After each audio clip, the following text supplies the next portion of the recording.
नमस्ते सभी को, मैं हूँ सृष्टि और आज हम चैप्टर 2 भगवत गीता के श्लोक नंबर 40 में आ गए हैं। रोज की तरह पहले मैं संस्कृत में श्लोक को पढ़ूंगी, फिर उसकी इंग्लिश ट्रांसलेशन को देखेंगे और मीनिंग को समझेंगे। तो चलिए शुरू करते हैं। निहाभिक्रमानासोऽस्ति प्रत्यवयो न विद्यते स्वाल्पम् अपि अस्या धर्मस्य त्रयते Mahato भयत्। In this endeavor, there is no loss or diminution, and a little advancement on this path can protect one from the most dangerous type of fear. तो हमने लास्ट वाला श्लोक में देखा था, जो 39 वाला श्लोक था, वहाँ पे कृष्ण भगवान बोल रहे थे कि बहुत सारे तरीकों से एनालिटिकली थोड़ा सा एनालाइज करके चीज़ों को उन्होंने समझाया है पार्थ यानी कि अर्जुन को, कि क्यों उसको फाइट करना चाहिए या इस ट्रांसफॉर्मेशन वाले प्रोसेस में उसको क्यों पार्ट लेना चाहिए।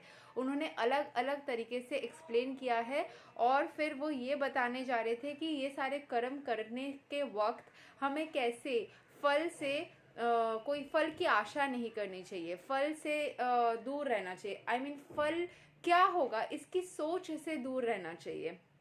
उससे हम कर्म के इस जो साइकिल है उससे बिल्कुल आज़ाद हो जाते हैं। जो भी करना है कर लेते हैं, लेकिन वो क्या होगा नहीं होगा अगर उसको सोचते रहे तो वो साइक्लिक पैटर्न में हम फंस जाएंगे। तो उसको ना करके बस कर्म करके छोड़ देना है। जो भी जिस टाइम पे फल आना होगा वो आ जाएगा, उसका हम उस टाइम पे जो फील करेंगे कर लेंगे और उसके बाद भूल जाएंगे। तो इस चीज़ में बॉन्डेज ऑफ वर्क जो होता है उस चीज़ में फंसने से वो कैसे बचना है उस बारे में बताने जा रहे थे। तो उसके बाद इस वाले श्लोक में उन्होंने बोला कि ये जो कर्म में जो फल नहीं सोचने की वजह से कि क्या फल होगा, ये नहीं सोचने की वजह से क्या होगा कि हमें कोई भी चीज़ खोने का जो डर होता है, देयर इज़ नो लॉस और डिमिनिशन। कुछ भी हम खोने वाले नहीं होते हैं या फिर खोते नहीं है या फिर वो डर नहीं होता है। And a little advancement on this path, थोड़ा सा इस पाथ में अगर हम आगे बढ़ पाए कि हाँ फल क्या होगा इसके बारे में नहीं सोच रहे हैं, हम बस एकदम फ्रीडम के साथ में कर्म करके आगे बढ़ जा रहे हैं, उसमें हम प्रोटेक्टेड रहेंगे फियर से। क्यों? क्योंकि जब हम कोई भी कर्म करके उसके फल के बारे में सोचते हैं तभी तो डर लगता है ना कि होगा कि नहीं होगा, इसको हमने सही से किया है कि नहीं, इसके बारे में एक्स्ट्रा थॉट्स से टाइम वेस्ट, एंड उस टाइम वेस्ट से हम आगे के काम को नहीं कर पाते हैं। सो ये सब चलता रहता है। सो इससे बेहतर क्या रहेगा कि अगर हम इन सब ये जो लूप ऑफ वर्क है या साइक्लिक जो एक पैटर्न चल रही है उससे खुद को आज़ाद कर ले एंड इस चीज़ पे फोकस ना करे कि क्या हमें फल मिलने वाला है। तो इस चीज़ को यहाँ पे जो एक्सप्लेनेशन है थोड़ा सा समझ लेते हैं। Activity in Krishna consciousness or acting for the benefit of Krishna without expectation of sense gratification is the highest transcendental quality of work.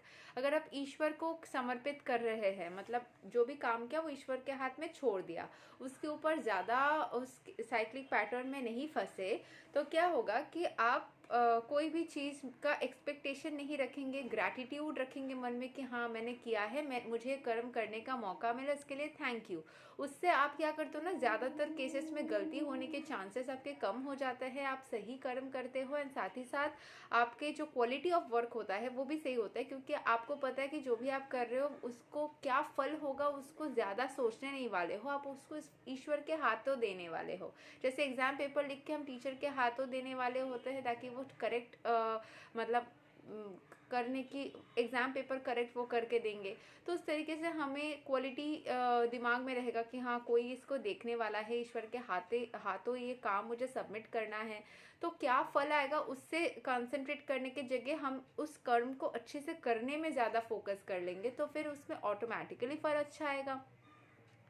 Even a small beginning of such activity finds no impediment, nor can that small beginning be lost at any stage.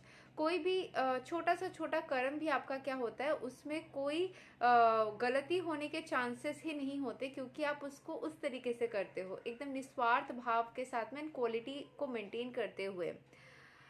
any work begun on the material plane has to be completed, otherwise the whole attempt becomes a failure. कोई भी काम अगर आप शुरू करते हो तो उसको ज़रूर से ज़रूर ख़त्म करना ही चाहिए या करना ही पड़ेगा. अगर आप इनकम्प्लीट छोड़ देते हो तो उसको शुरू करने का कोई मतलब नहीं. जैसे मेरा एक सोच रहता है, मुझे एक छोटा सा एग्जांपल देती हूँ इसमें. बैंक से मुझे बताया कि आप कोई एक पर्टिकुलर, वो लोग म्यूचुअल फंड का अकाउंट खोलने के लिए मुझे बताया, ठीक है. तो मैं इन सब चीज़ों के अगेंस्ट नहीं बोल रही, बट मुझे करने का मन नहीं हो रहा था, तो उन्होंने बताया अपने से ही, मैंने कोई कमेंट भी नहीं किया, बस अपने से ही बताया. शायद उनको एक्सप्रेशन से लगा होगा मैं इंटरेस्टेड नहीं हूँ, तो बताया कि आप चाहो तो अभी खोल लो और कुछ महीने बाद उसको क्लोज कर देना. तो मैंने यही बात उनको बताया कि कोई भी चीज़ अगर मुझे पता है कि इसको क्लोज करना है, किसी भी चीज़ को क्लोज करने के लिए या आधा अधूरा छोड़ने के इरादे से मैं शुरू ही नहीं करती हूँ. अगर मुझे उस चीज़ को पूरा करना है, या मैं उस चीज़ में इंटरेस्टेड हूँ, या उस चीज़ को मुझे कंटिन्यू करना है और मुझे पता है हाँ एक्सीडेंटली कोई चीज़ बंद हो जाता है या कोई चीज़ ऐसा घट जाती है कि बंद करना पड़ता है, that is a different situation, different issue. But उस इरादे से, दैट मोटिव के साथ में मैं कोई भी चीज़ शुरू ही नहीं करती कि उसको बंद करना है या ख़त्म करना है. चाहे वो कोई बैंकिंग रिलेटेड चीज़ हो, कोई पर्सनल लाइफ पे चीज़ हो, कोई प्रोफेशनल लाइफ में चीज़ हो, फैमिली हो, कुछ भी हो, कोई एक चीज़ को बस एक टाइम लिमिटेड के लिए ही करना है. हाँ, कुछ वर्क होते हैं जो कॉन्ट्रैक्ट बेस्ड होते हैं, वो मैं नहीं बोल रही हूँ. बट कोई एक, मान लीजिए कोई रिश्ता, कोई लोग करते हैं ना कि बस एक टाइम पास के लिए, पता है कि बस थोड़ा सा कर लिया. नहीं, मुझे जैसा रहता है कुछ भी चीज़ हो, अगर वो करना है तो लॉन्ग टर्म चले, नहीं तो उसका कोई मतलब नहीं. हाँ, अगर जैसे मैंने काम का बताया कॉन्ट्रैक्ट बेस्ड वर्क्स, उसको इसमें नहीं लाएंगे बस, ठीक है. तो कोई भी काम उसको भी अगर आप करते हो तो कॉन्ट्रैक्ट बेस्ड भी होता है, तो उसको फिनिश करो ना. आपको पता है कि इतना से इतना तक होगा तो फिनिश. इनकम्प्लीट कोई भी वर्क को नहीं छोड़ना है, आधा अधूरा नहीं छोड़ना है. एंड उसको एक मोटिव के साथ में, जनरली मैं रिश्तों के बारे में ज़्यादातर बताऊंगी कि इस मोटिव से मत शुरू कीजिए कि हाँ ये तो ख़त्म होने वाला है, तो फिर शुरू ही मत करो. ऐसे ही शुरू करो कि हाँ इरादा यही है कि वो लॉन्ग टर्म ही रखना है. इन केस कोई एक्सीडेंटल सिचुएशन हो जाए वो अलग बात है, लेकिन जनरली मोटिव जो है ना, उसको फिनिश करने के मोटिव से रखो. एंड कोई भी काम को कंप्लीट करने के मोटिव से ही करो, एंड करो भी, ठीक है. But any work begun in Krishna consciousness has a permanent effect even though not finished. यहाँ पे बोला जा रहा है जो ईश्वर के भावना में हम अगर कोई काम करते हैं, एक्सीडेंटली वो अगर नहीं कंप्लीट हो पाता है, हाँ मोटिव से नहीं, लेकिन हाँ अगर नहीं हो पाता है तो उसमें भी ईश्वर की भावना से जितना हम करेंगे उतने का फल मिलेगा. ये मैंने पहले भी कहीं पढ़ा था कि अगर आपने सोचा कि आपको व्रत करना है, फॉर एग्जाम्पल फास्टिंग करना है ईश्वर के भावना से, लेकिन आप इतना तक कर पाए, उसके बाद आपका हेल्थ, हो सकता है आपने सोचा कि आप 15 घंटे करेंगे या 16 घंटे करेंगे, लेकिन एक टाइम के बाद आपका हेल्थ बिगड़ गया तो आप 10 घंटे कर पाए, तो आपको 10 घंटे का फल मिलेगा. अगर आप वो 10 घंटे ईश्वर को समर्पित कर दिए हैं तो फिर आपको उसका फल अवश्य मिलेगा. जितना प्रोग्रेस आप करेंगे उतना तक फल मिलेगा. यहाँ पे वो पार्ट मार्किंग सिस्टम है ईश्वर के मतलब भावना में ना. ऐसा नहीं है कि आपने अगर उतना करके छोड़ दिया तो पूरा कैंसिल. अगर ईश्वर की भावना में करेंगे तो जितना करेंगे उसका फल मिलेगा. लेकिन अदरवाइज बोला जा रहा है कि जितना करके आधा अधूरा छोड़ देंगे एंड उसको इनकम्प्लीट छोड़ के ईश्वर की भावना में भी नहीं करेंगे, उसको प्रोटेक्टेड डिवाइन एनर्जीज या फोर्सेस से प्रोटेक्शन नहीं मिलेगी, तो वो अपने आप ही खराब हो जाएगी या ख़त्म हो जाएगी. The performer of such work is therefore not at a loss. जो ईश्वर के भावना में कर रहे हैं is not at a loss even if his work is in Krishna consciousness is incomplete. One person done in Krishna consciousness bears permanent results, so that the next beginning is from the point of 2%. वही जहाँ तक अपने progress किया. अगर आपने मान लीजिए आत्मा के जो लाइफ साइकिल हम पढ़ रहे हैं ना कि एक जीवन से दूसरा जीवन, इसी को सच मान के इस एग्जाम्पल पकड़ते हैं. आपने इस जन्म में थोड़ा सा एडवांस किया लाइफ में कि आपने अपने सोल को कॉन्शियस बनाया कोई पर्टिकुलर चीज़ में एडवांसमेंट के लिए. वो आत्मा इस जन्म में जितने एडवांसमेंट कर पाई फिर ख़त्म हो गई, मतलब शरीर से निकल गई वो आत्मा, दूसरे शरीर में गई. तो जितना आपने प्रोग्रेस किया है वहीं से आप कंटिन्यू करोगे. हर किसी आत्मा को लाइफ लेसन्स भी मिलता है, अलग अलग जन्म में मिलता है. हो सकता है एक 40 साल का आदमी है, उसको जितनी समझ है या लाइफ लेसन्स मिली है एक पर्टिकुलर लाइफ में, और एक 25 साल की लड़की है या लड़का है जो भी है, उसको शायद उससे ज़्यादा लाइफ लेसन्स मिल गए हैं उतने टाइम में, या फिर उसके किसी और लाइफ साइकिल्स में या कहीं पे इतना ज़्यादा उसको लेसन्स मिला है कि इस लाइफ में वो उस 40 साल के आदमी से भी ज़्यादा मैच्योर है कुछ चीज़ों में. ऐसा होता है। क्यों? क्योंकि वो सोल एक्सपीरियंस हो गई है, उसके उतनी सारी एक्सपीरियंसेस हुई, उतनी सारी चीज़ें उसने एनकाउंटर किया।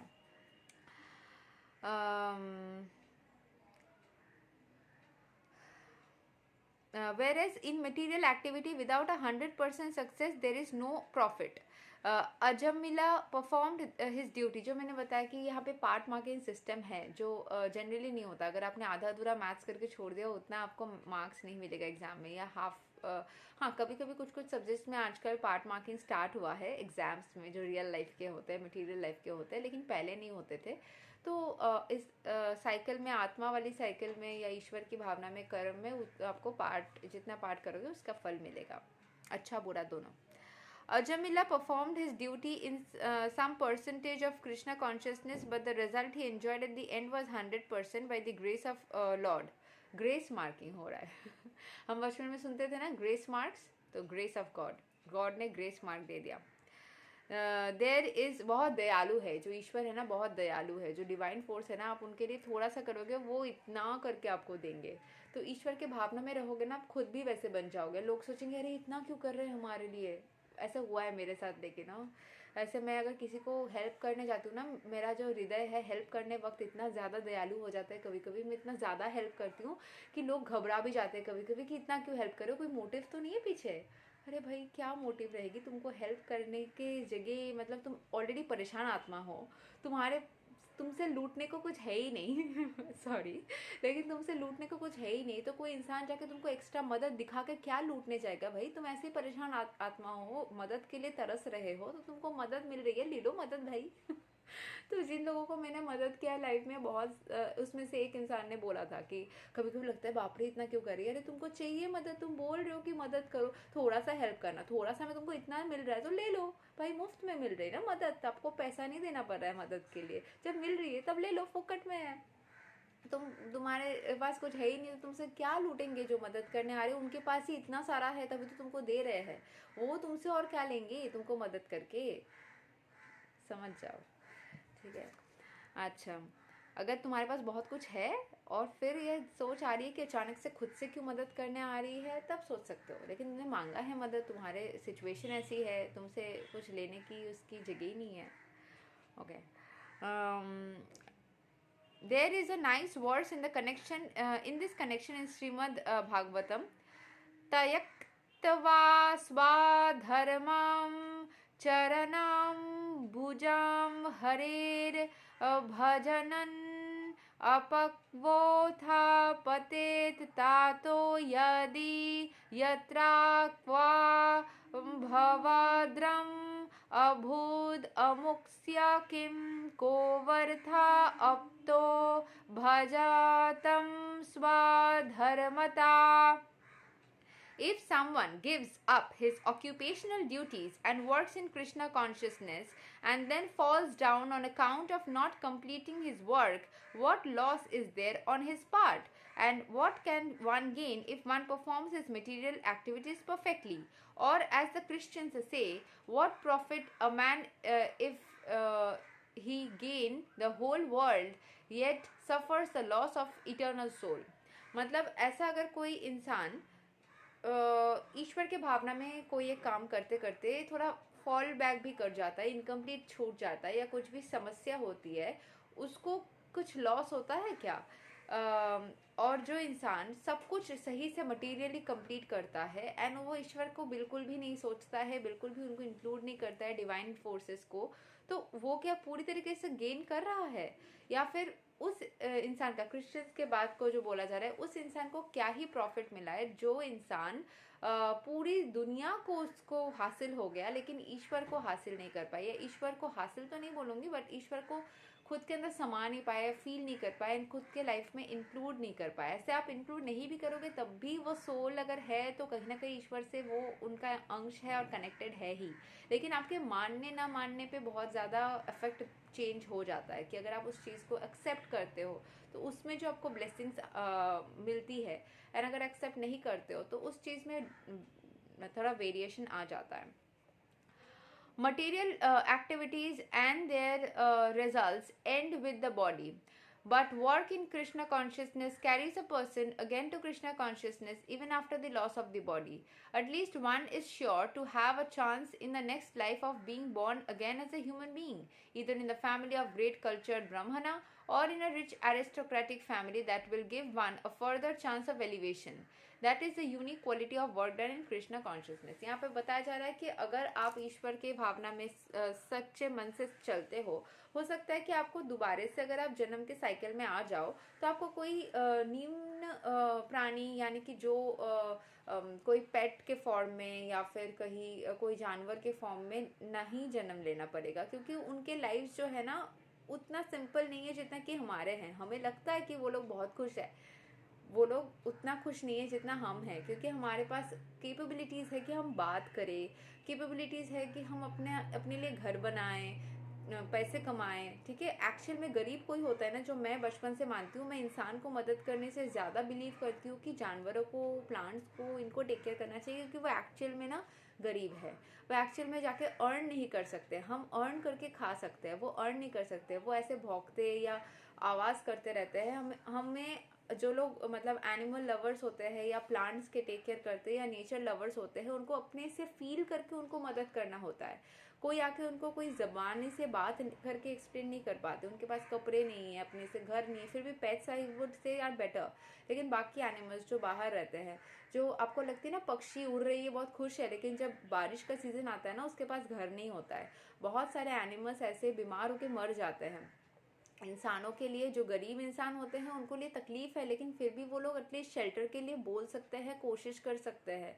ये लोग भी कोशिश करते हैं, लेकिन इंसान के लिए चीज़ें थोड़ा सा ईजियर है compare to the animals. I would consider animals के साथ बॉडी सिस्टम ऐसे बना हुआ है कि वो नेचर के साथ खुद को अडेप्ट कर लेता है या कर सकते हैं। लेकिन अगर आप माइन्यूटली थोड़ा फोकस करके देखोगे ना, जितना इजी लगता है या बोलने में लगता है ना, उतना इजी है नहीं उस तरीके से। वो लोग जूझ लेते हैं, दे आर फाइटर्स, बट इंसान के लिए चीज़ें ईजियर है। मैंने तो यही एक्सपीरियंस किया है, क्योंकि हर सावन के महीने में, मानसून के टाइम पे हमारे घर में कोई ना कोई एक इंजर्ड या बीमार एनिमल हमें मिल जाता था, जो हमारे घर के आसपास घूमता या घूमती थी।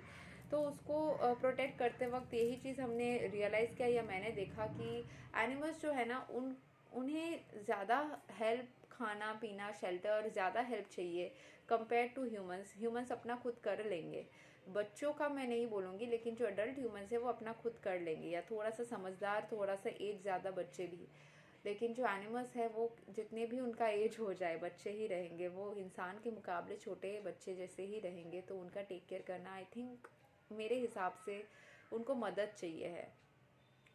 तो यहीं पे वही बोला जा रहा है कि अगर आप कृष्ण कॉन्शियस में रखेंगे खुद को, या ईश्वर की भावना में रहेंगे, तो आप शायद ब्लेस्ड होंगे। अगर आप वापस से जन्म लेते हो तो ह्यूमन बर्थ हो जाएगी और आप शायद और बेहतर तरीके से अपने लाइफ को जी पाएंगे। यही तक था श्लोक नंबर 40। अगले वीडियो में हम श्लोक 41 को कवर करेंगे। तब तक के लिए हरे कृष्णा।